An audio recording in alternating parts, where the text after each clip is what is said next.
मसीह में आप सबकी सलामती हो। उम्मीद करता हूँ कि आप खैरियत से होंगे और मसीह यीशु में अच्छी ज़िंदगी गुजार रहे होंगे। आमीन। तो मेरे अजीज़ों, आज मैं खुदावंद के कलाम में से आपको सिखाऊंगा दाऊद की ज़िंदगी के बारे में। कुछ हम बातें उसकी सीखेंगे कि वो किन चीज़ों को फॉलो करता था और क्यों खुदावंद ने उसे उसके दुश्मनों से छुड़ाया। जितनी जंगें दाऊद ने लड़ी, एक भी नहीं हारा, सब जंगें वो जीता और अपनी बादशाहत, अपनी जो उसकी जो सीट थी बादशाह की, वो अपने हाथों से अपने बेटे सुलेमान के हवाला करके और आराम की ज़िंदगी गुजार के वो अपने बाप दादा के साथ सो गया। मैं आपको बताना चाहता हूँ कि दाऊद की लाइफ में कुछ ऐसी चीज़ें थी जो वो फॉलो करता था और खुदावंद उसे बढ़ाता था। तो इसको आज हम डिस्कस करेंगे। तो चले हम अपने टॉपिक की तरफ बढ़ेंगे। खुदावंद के कलाम में से हम पढ़ेंगे पुराने अहदनामे में से शमूएल की दूसरी किताब, उसका 22 बाब और उसकी हम 22 आयत से पढ़ेंगे। क्योंकि मैं खुदावंद की राहों पर चलता रहा और शरारत से अपने खुदा से अलग ना हुआ, क्योंकि उसके सारे फ़ैसले मेरे सामने थे और मैं उसके आइन से बरगिश्ता ना हुआ। मैं उसके हजूर कामिल भी रहा और अपनी बदकारी से बाज रहा। इसीलिए खुदावंद ने मुझे मेरी रास्ते के मुआफिक, बल्कि मेरी उस पाकीज़गी के मुताबिक जो उसकी नज़र के सामने थी, बदला दिया। आमीन। मेरे अजीज़ों, अभी जो हमने कलाम खुदावंद में से ये खूबसूरत हवाला पढ़ा है, अगर आप गौर करें तो दाऊद कुछ बातें अपनी लाइफ के बारे में बोल रहा है। कहता है कि मैं शरारत से अपने खुदावंद से अलग नहीं हो गया। जो खुदावंद के जो आइन थे, जो उसके अहकाम थे, जो उसके हुक्म थे, कहता मैं उनके साथ जुड़ा रहा। जब खुदावंद ने दाऊद नबी को बादशाह बनाना था, तो आपको एक चीज़ समझनी है कि खुदावंद जब आपको ब्लेसिंग देना चाहता है, ब्लेस करना चाहता है, तो कुछ ऐसी आत्मिक चीज़ें होती हैं, स्पिरिचुअल चीज़ें होती हैं कि आपको उनको डिसिप्लिन में रखना पड़ता है। आप इसी बाइबल को जब ध्यान से पढ़ोगे, आपको समझ आएगा कि दाऊद नबी जो था वो साउल को मार सकता था, लेकिन दाऊद ने ऐसा नहीं किया। क्यों?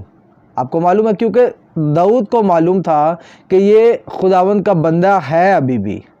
ठीक है, ये खुदावंद का बंदा है अभी भी। अगर मैं इसको मारूंगा तो जो बीज मैं बोऊंगा वो मेरे पास आएगा वापस। आप समझ रहे हैं चीज़ों को? दाऊद अपनी स्पिरिचुअल लाइफ में वो डिसिप्लिन में रहा। आपको एक चीज़ को समझना, आप जब स्पिरिचुअल लाइफ में, जब खुदावंद आपको कोई चीज़ देना चाहता है या आप लेना चाहते हो, तो आपको अपनी स्पिरिचुअल लाइफ को मेंटेन करना पड़ता है खुदावंद के कलाम के मुताबिक। कहता है कि मैं शरारत से खुदावंद के कलाम से अलग नहीं हो गया। जो उसने बात बोली, शरारत से, अपनी गलत हरकत से, ज़्यादा ओवर स्पिरिचुअल होके मैं गिर नहीं गया। कहता मैं डिसिप्लिन में चला, खुदावंद के आइन को सामने रख के चला। कहता है फिर इसीलिए खुदावंद ने मुझे छुड़ाया। आप समझ रहे हैं? इसीलिए खुदावंद ने मुझे मेरी रास्ते के मुआफिक, बल्कि मेरी उस पाकीज़गी के मुताबिक जो उसकी नज़र के सामने थी, बदला दिया। आमीन। आपको इन चीज़ों को समझना है। आप जब खुदावंद के साथ चलते हैं, आपका चलना ज़ाया नहीं है। बाइबल कहती है कि वो मेहनत जो तुम मसीह यीशु में करते हो वो बिल्कुल ज़ाया नहीं है। मेरे अजीज़ों, इसी चैप्टर में से शमूएल दूसरा बाब, उसका 22 बाब, और मैं आपके सामने 26वीं आयत से पढ़ूंगा। खुदावंद के कलाम में कुछ यूँ लिखा है, रहम दिल के साथ तू रहीम होगा और कामिल आदमी के साथ कामिल, नेकोकार के साथ नेक होगा और कजरों के साथ टेढ़ा। मुसीबत ज़्यादा लोगों को तू बचाएगा, पर तेरी आंखें मगरूरों पर लगी हैं ताकि तू उन्हें नीचा करे। आमीन। मेरे अजीज़ों, आपको समझना है खुदावंद के कलाम को।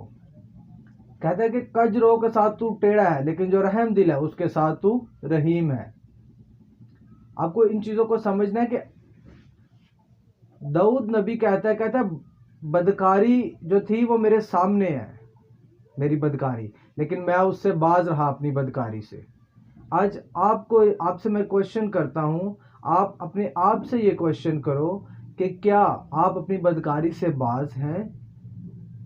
शैतान ने जो यूसुफ था उसको प्लेट में रख के उस बदकारी दी, उसके लिए कोई मुश्किल नहीं था, लेकिन उसने उसका इनकार किया, पवित्रताई में रहा। क्यों? क्योंकि उसको मालूम था कि जो खुदावंद ने विजन मुझे दिया हुआ है वो अपने आप पूरा नहीं होगा, बल्कि उसके लिए मुझे मेहनत करनी पड़ेगी और पवित्रताई में रहना पड़ेगा, आत्मिक डिसिप्लिन में रहना पड़ेगा। इसी तरह से खुदावंद ने आज आपको बहुत सारी चीज़ें मेरे अजीज़ों दिखाई होंगी। खुदावंद ने आपको बहुत सारे, जब आप प्रेयर करते होंगे खुदावंद आपको बहुत कुछ बताता होगा, दिखाता होगा, लेकिन आपको एक चीज़ समझनी है कि उस विजन को पूरा करने वाला आपका ये शरीर है, आपकी ये बॉडी है। जो खुदावंद आपको स्पिरिट में दिखाता है उसको पूरा करके आगे लेके जाने वाली आपकी बॉडी होती है। आपको इसको कंट्रोल में रखना है, आपको बदकारी में नहीं जाना। दाऊद कहता है मैं बदकारी में नहीं गया, इसीलिए खुदावंद ने मेरी सुनी। कहता सब दुश्मनों से मुझे रहाई दी।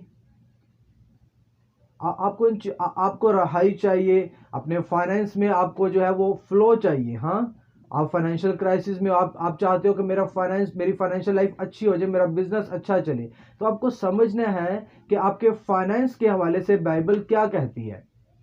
सबसे पहले वो कहती है हदिया और देयकी में वफादारी, पूरी देयकी जहीरा खाना में लाओ। आपको इन चीज़ों को समझना है, ठीक है। तो पहले फल से खुदावंद खुश होता है, आपको पहला फल खुदावंद के हुजूर लाना है और पूरी देयकी निकालनी है। 10% खुदावंद कहता है आपकी अगर सैलरी 10,000 है तो 1,000 खुदावंद का है वो खुदावंद को आप दो, और जब भी खुदावंद के घर जाते हो अच्छा हदिया लेके जाओ, आपकी स्पिरिचुअल लाइफ सेम नहीं रहेगी। दाऊद इस तरह इसीलिए कहता है कि मैंने जो खुदावंद के जो आयन थे, जो हुक्म थे, उनको फॉलो किया है। जो खुदावंद ने मुझसे कहा है मैंने उसको फॉलो किया है। अगर आप दाऊद की लाइफ पे गौर करें, दाऊद ने बहुत सारा गोल्ड और अच्छा बीज जो है दाऊद ने अपनी लाइफ में बोया खुदावंद के लिए, इसीलिए फाइनेंशियली भी स्ट्रांग रहा।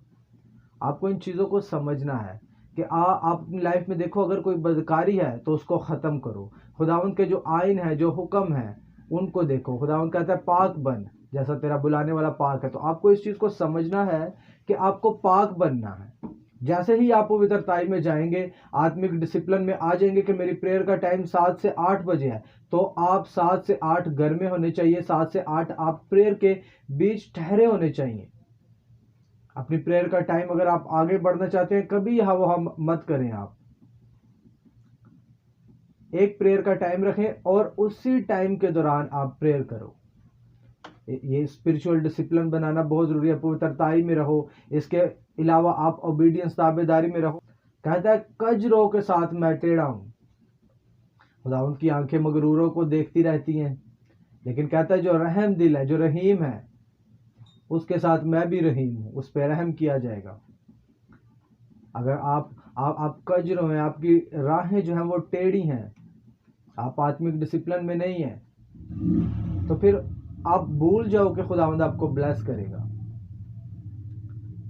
मैं उम्मीद करता हूं कि आज का कलाम आपको समझ आया होगा कि दाऊद क्यों इतना ब्लेस्ड था, क्यों इतना ब्लेस्ड था वो, क्यों खुदावंद की इतनी ज़्यादा ब्लेसिंग्स थी, और खुदा ने कहा कि मेरे मन मुताबिक, मेरे दिल के मुआफिक मेरा बंदा मुझे मिल गया है।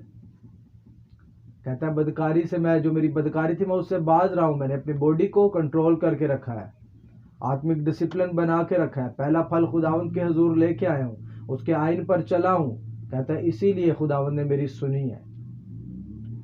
इसीलिए अगर ना करता दाऊद टेढ़ी राहों पे चलता।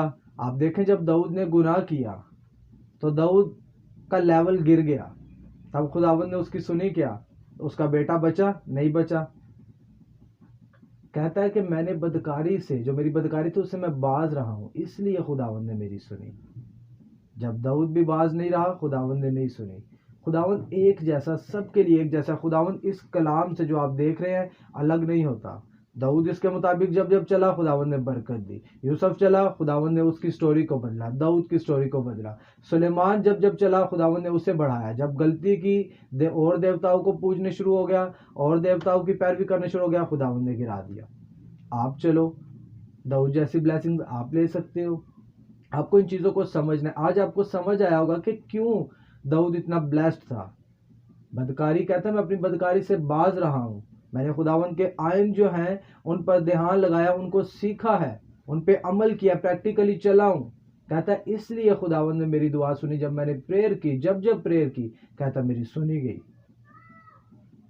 इसका मतलब यह है कि जब भी दाऊद प्रेयर करता था उसकी सुनी जाती थी। आपको इन चीज़ों को आप चाहते हैं कि खुदावंद आपकी सुने, अपनी बदकारी से बाज रहें, पवित्रताई में रहें, डिसिप्लिन में चलें, ओबीडियंस में रहें। खुदावंद आपकी सुनेगा। खुदावंद दाऊद जैसी ब्लेसिंग्स आपकी लाइफ में भी देगा। आमीन। खुदावंद आज के कलाम के वसीला से आपको बहुत सारी बरकत दे और खुदावंद आपके साथ हो। आमीन।